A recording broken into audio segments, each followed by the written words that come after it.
Unjani lelo mshenanzi ababoboliswe kumbilisa ke uthi ubayile like and follow yes uba Ishowspeed limi idim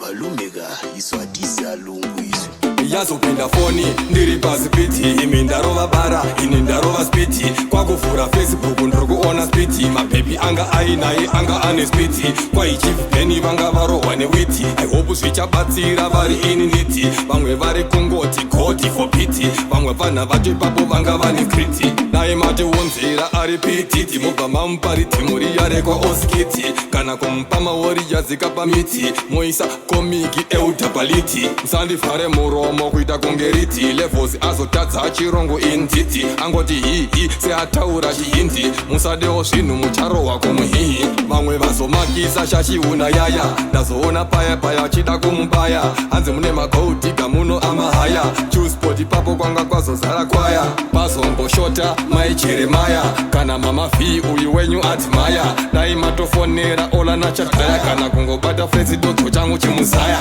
munhu azopedzera ndimfana chani iko kuzofanana kuita chinuhani vanhu vazouya chimubayira mazani hanzi ukanyanyongwara uchaenda kurandani isi tongomoti jobu weutani vanha wakapenga haha wakakoka kani usamiswe nemamero vari kuda kupa bhani vanoona kunge ivo ndivo vari nani yazopinda foni ndiri pasi piti imi ndarova bara ini ndarova spiti kwakuvhura Facebook ndikuona spiti mapepi anga ainaye anga ane spiti kwaichivheni vanga varohwa newiti ihope zvichabatsira vari ini niti vamwe vari kungoti goti for piti vamwe vanha vato ipapo vanga vane kriti